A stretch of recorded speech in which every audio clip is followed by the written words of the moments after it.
Hi everyone, welcome back to my channel Lit Prep with Ankur. I hope आप सब अच्छे होंगे और आपकी प्रिपरेशन भी अच्छी चल रही होगी।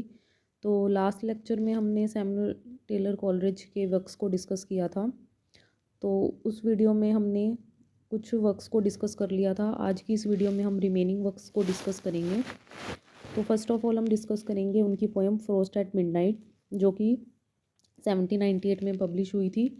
और किस कॉन्टेक्स्ट में लिखी गई है ये written in a cottage in Somerset England and publish in Lyrical ballets.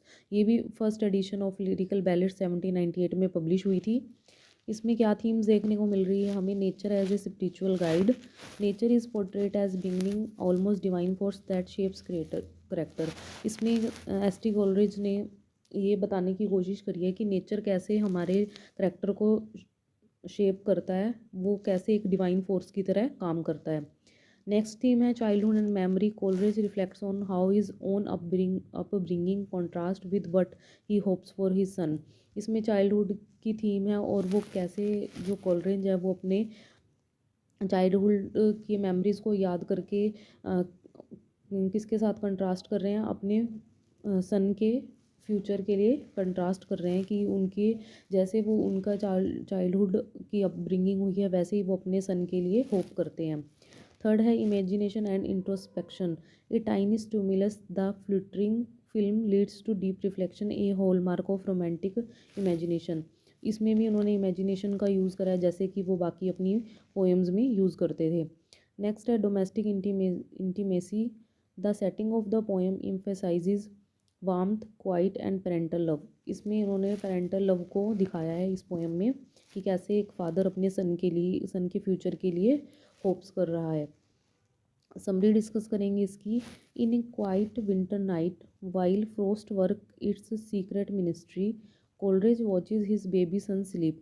एक रात को विंटर नाइट होती है जब फ्रोस्ट क्या कर रहे होते हैं अपने कोलरेज वॉचेज बाहर क्या स्नोफॉल हो रहा होता है, विंटर की नाइट होती है और कोलरेज अब अपने बच्चे को देख रहे होते हैं, उसका नाम होता है, उनके सन को देख रहे होते हैं जिसका नाम होता है Hartley Coleridge. The stillness is broken only by a flickering film on the grate which leads him into meditation. He recalls how as a lonely schoolboy in the city he would fixate on such small moments and dream of the rural landscapes he missed। वो अपने childhood की memories को याद करते हैं और वो बोलते हैं कि कैसे वो एक लोनली और स्कूल बॉय की तरह एक सिटी में अपनी लाइफ में इतने बिजी हो गए थे कि उन्होंने जो अपने रूरल लैंडस्केप्स के जो मोमेंट्स हैं उनको क्या करा, एक तरह से मिस करा है कि वो नेचर से कनेक्ट नहीं हो पाए।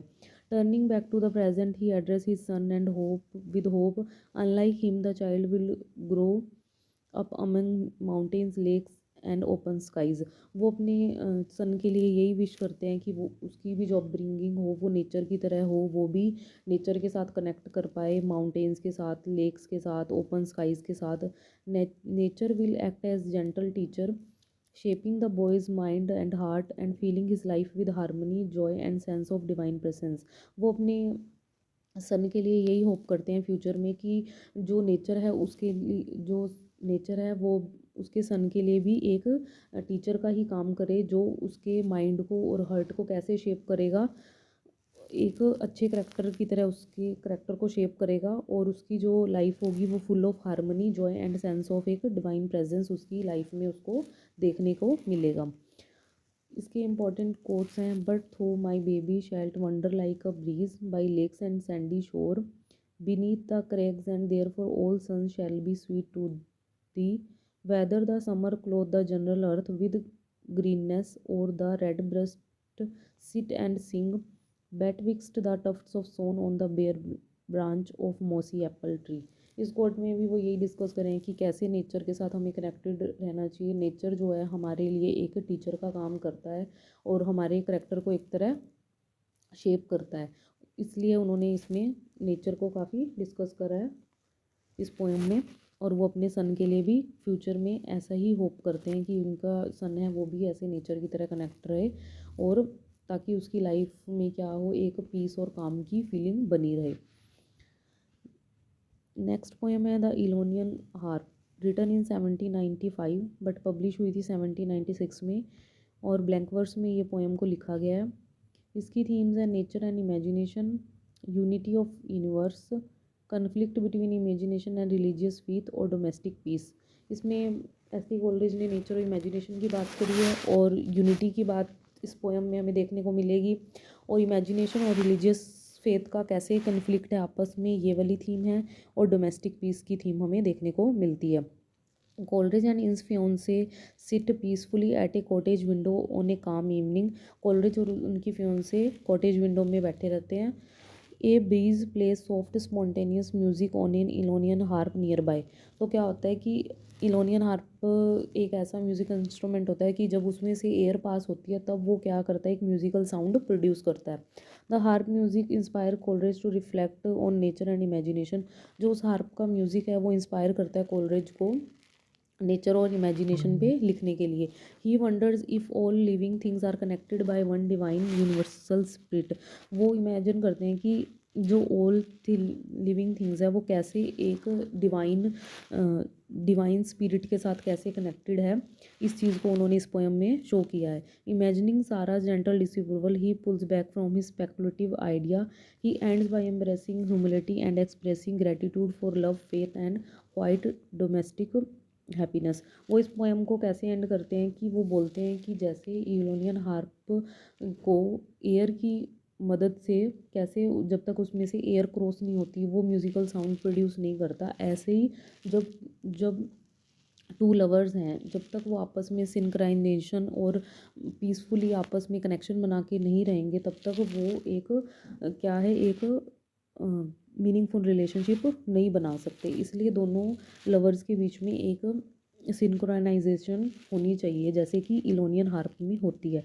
तो इस पोएम में वो क्या कर रहे हैं, एक्सप्रेसिंग लव फेथ और डोमेस्टिक हैप्पीनेस के लिए उन्होंने ये वाली पोएम को डेडिकेट किया है।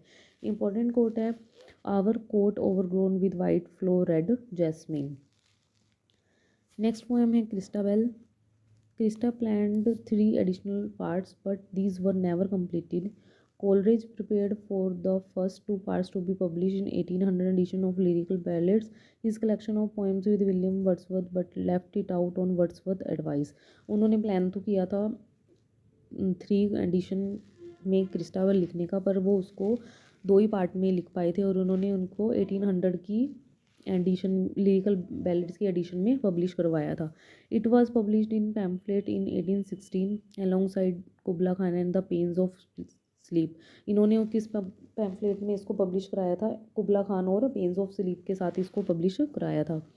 क्रिस्टाबेल में हमें क्या थीम्स देखने को मिलती है, deception and betrayal, supernatural and gothic, feminine power and vulnerability, purity versus sexuality, innocence versus evil. इसमें क्या है, जक्स्टापोजिस की थीम है, मतलब कंट्रास्ट बताया हुआ है टू अपोजिट थिंग्स का।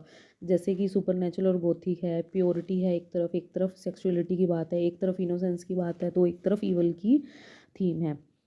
वो हमें इसकी समरी देखने के लिए देख के पता लगेगा कि कैसे इनमें 2 अपोजिट थीम्स का यूज़ हुआ है। Christabel meets a mysterious woman named Geraldine in the forest at night and brings her home for protection. जो क्रिस्टाबेल है वो क्या करती है, वो डेली एक फॉरेस्ट में जाती है क्योंकि उसे ना डरावने सपने आते रहते हैं कि जिससे वो उसकी शादी होने वाली है एक नाइट से। तो वो नाइट क्या है, एक तरह से डेंजर में है, तो वो उसकी प्रोटेक्शन के लिए फॉरेस्ट में क्या करने जाती है, प्रे करने जाती है ताकि उसका जो नाइट है वो एक तरह से क्या रहे, प्रोटेक्टर रहे। तो वो जब वो फॉरेस्ट में प्रे करने जाती है तो वहाँ पे उसे एक मिस्टीरियस वूमेन मिलती है जिसका नाम होता है जिरेंडलाइन। तो जिरेंडलाइन सून रिलीव्स ए, तो वो क्या करती है, जिरेंडलाइन को अपने घर ले आती है, ठीक है, कि वो क्योंकि जिरेंडलाइन उसे बोलती है कि काफ़ी लोग उसे मारने की कोशिश कर रहे हैं, उसके पीछे पड़े हुए हैं, तो वो कैसे ना कैसे उनसे पीछा छुड़ा के आई है। तो वो बोलती है कि चलो मैं तुम्हें अपने घर ले चलती हूँ और मैं अपने फादर से तुम्हें मिलवाऊंगी। सिर लियोलाइन उसके फादर का नेम होता है। लेकिन जो ग्रेनलाइन है, जब वो उसके साथ क्या करती है, एक नाइट वहाँ स्पेंड करती है, वो उसे अपने घर ले जाती है। तो वो दोनों जब रात को ठीक है नाइट स्पेंड कर लेते हैं, नेक्स्ट डे वो अपने फादर से सर लियोलाइन से उसे मिलवाती है। ठीक है, जब वो अपने फादर से उसको मिलवाती है तो जो जिरेंडलाइन है वो क्या करती है, एकदम से सुपरनैचुरल एंड थ्रेटनिंग नेचर में क्या करती है, चेंज हो जाती है। Geraldine soon reveals a supernatural and threatening nature, casting a spell over Christabel and manipulating her father Sir Leoline. वो क्या करती है, ऐसा स्पेल करती है क्रिस्टाबेल और उसके फादर सर लियोलिन पे, और उन्हें क्या करती है, मैनिपुलेट करना स्टार्ट कर देती है। और इस बात से क्रिस्टाबेल काफ़ी डर जाती है और वो सर अपने फादर से क्या करती है, रिक्वेस्ट करती है कि प्लीज़ इस जेरेलाइन को यहाँ से दूर भगाओ और ये हमारे लिए सही नहीं है। तो लेकिन सर लियोलाइन को तो वो मैनिपुलेट कर देती है, तो फिर उसके फादर उसे ही अपोज करते हैं कि नहीं, तुम्हें ऐसे लग रहा है, ऐसा कुछ भी नहीं है। The poem ends unfinished with Christabel still under Geraldine influence and the conflict unresolved. ये पोएम ऐसे ही ख़त्म हो जाती है, हमें नहीं पता लगता कि क्रिस्टाबेल और उसके फादर के साथ क्या होता है, जेरेलाइन वहाँ से जाती भी है या नहीं जाती है, या उनके साथ वो क्या करती है। तो ये पोएम यहीं ख़त्म हो जाती है और अनरिजॉल्व्ड रह जाती है, हमें कुछ नहीं पता लगता। तो इसमें हमें क्या थीम शो करने को मिलती है कि क्रिस्टाबेल तो इनोसेंस शो कर रही है, लेकिन जो जेरेलाइन है वो क्या कर रही है, ईवल की थीम को शो कर रही है। ठीक है, और सुपर नेचुरल और गोथिक की थीम हमें देखने को मिलती है जेरेलाइन के थ्रू। जेरेलाइन क्या है, एक तरह से वो इसमें वेम्पायर भी हो सकती है, या फिर वो कोई एक घोस्ट थी, या वो थी इस वो हमें इस पोएम में हमें नहीं पता लग पाता कि वो एक्चुअल में क्या थी। ठीक है, वो एक सुपर नेचुरल पावर थी, ठीक है, जो क्रिस्टाबेल को क्या कर चुकी थी, मैनिपुलेट कर चुकी थी। तो ये क्या थी, क्रिस्टाबेल थी। और क्रिस्टाबेल काफ़ी लॉन्गेस्ट नरेटिव पोएम है और एक बैलेड के फॉर्म में इसको एस.टी. कोलरिज ने लिखा था। नेक्स्ट पोएम है this lime tree bower my prison. इसको भी रिटन इन ब्लैंक वर्स। और ये वाली पोएम जो एस.टी. कोलरिज ने है वो चार्ल्स रैम को क्या करी है, डेडिकेट की है। इसमें हमें थीम मिलती है एम्पैथी एंड फ्रेंडशिप को शो कर रही है, नेचर रिस्ट्रक्टिव पावर को शो कर रही है, the power of imagination, isolation versus unity और स्पिरिचुअल इनलाइटनमेंट। तो इसमें क्या थीम देखने को मिलती है, इसमें फ्रेंडशिप शो करी है एस.टी. कोलरिज और चार्ल्स लैम की, नेचर के पावर को डिस्कस करा है कि कैसे नेचर हमारी लाइफ में क्या रोल प्ले करती है। इमेजिनेशन तो उनकी पोएम्स में हमें देखने को ही मिलता है, हर पोएम में उनकी जो पोएम है वो इमेजिनेशन पे ही बेस्ड है। आइसोलेशन वर्सेस यूनिटी की थीम है, वो समरी में देख के हमें समझ आएगा कि कैसे आइसोलेशन और यूनिटी की थीम को डिस्कस किया गया है। और स्पिरिचुअल एनलाइटनमेंट की कैसे जो एस.टी. कोलरिज है वो एक आइसोलेशन से इस पोएम को शो करते हैं, अपने आप को एक आइसोलेटेड फील करते हैं, पर कैसे लास्ट में उन्हें स्पिरिचुअल एनलाइटनमेंट मिलती है, ये हमें समरी को देख के समझ में आएगा। While confined to a lime tree bower because of his injured foot, Coleridge feels left out as his friends walk through the beautiful countryside without him. क्या होता है कि एस.टी. कॉलेज ने अपने फ्रेंड्स के साथ प्लान बनाया होता है कि वो कंट्री साइड के में घूमने के लिए जाएंगे, एक वॉक के लिए जाएंगे, लेकिन इंजर्ड उन्हें क्या होता है कि एस.टी. कॉलेज का जो फुट है वो किसी ना किसी वजह से क्या हो जाता है, इंजर्ड हो जाता है, और वो अपने फ्रेंड्स के साथ वॉक पे नहीं जा पाते। As he imagines their journey he begins to share their joy in his mind. वो क्या करते हैं, लाइम ट्री के नीचे बैठे होते हैं, और लाइम ट्री को उन्होंने एज ए प्रिजन शो किया है कि वो लाइम ट्री उनके लिए क्या, उन्हें एक प्रिजन की तरह फील हो रहा है कि वो उस ट्री के नीचे एक, उन्हें ऐसे लग रहा है कि वो उस प्रिजन में कैद हो चुके हैं, और वो इस वजह से वॉक पे नहीं जा पाए। तो उन्हें एक क्या है, आइसोलेशन की फीलिंग आ रही है कि वो वहाँ पे कैसे अकेले रह गए हैं और बाकी उनके फ्रेंड्स कैसे घूमने जा चुके हैं। ठीक है, लेकिन वो अपने माइंड में क्या करते हैं, उनकी जर्नी को क्या करते हैं, इमेजिन करना शुरू कर देते हैं, और उनके माइंड में कहीं ना कहीं क्या होता है, एक जॉय की फीलिंग आनी स्टार्ट हो जाती है। This imaginative sympathy lift his mood and he realizes that nature's beauty can be experienced even from his prison. वो जो इमेजिनेटिव पावर है वो क्या करती है, उनके माइंड को मूड को कैसे चेंज कर देती है, कि जो उनका जो माइंड है वो कैसे एक तरफ तो लॉनलीनेस फील कर रहा था, और कैसे वो एकदम से उन्हें जॉय फील होने लग जाती है। वो बोलते हैं कि कैसे जो नेचर की ब्यूटी है वो हम कहीं से भी एक्सपीरियंस कर सकते हैं, इवन फ्रॉम द प्रिजन। कि वो बेशक वो लाइम ट्री के अंडर बैठे हैं, लेकिन वहाँ से भी उन्हें उतनी ही खुशी महसूस हो रही है जितनी उन्हें वॉक पे जाने से होती। ठीक है। The poem ends with gratitude as he recognizes the spiritual connection between himself, his friends and the natural world. तो पोएम कहाँ एंड हो जाती है? ग्रेटिट्यूड पे एंड हो जाती है कि जो नेचर है वो स्पिरिचुअल कनेक्शन है कैसे उनके बीच में, उनके फ्रेंड्स के बीच में और नेचुरल वर्ल्ड के बीच में, कि वो कहीं तो एक आइसोलेशन फील कर रहे थे और कैसे वो स्पिरिचुअल एनलाइटनमेंट पे पहुंच जाते हैं। किस वजह से पहुंचते हैं? सिर्फ नेचर की वजह से पहुंचते हैं।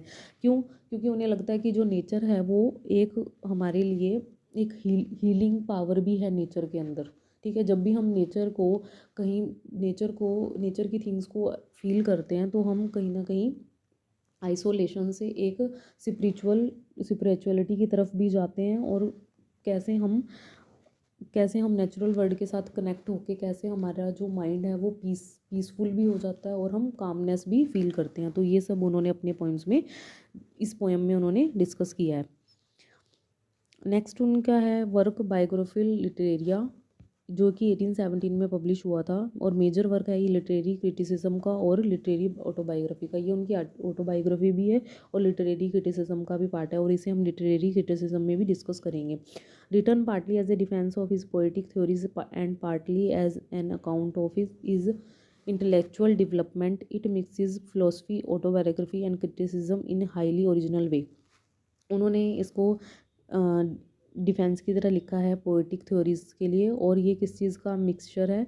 फिलोसफी भी है इसमें, और उन्होंने ऑटोबायोग्राफी भी डिस्कस करी है, और इन्होंने इसमें लिटरेरी क्रिटिसिज्म को भी डिस्कस किया है।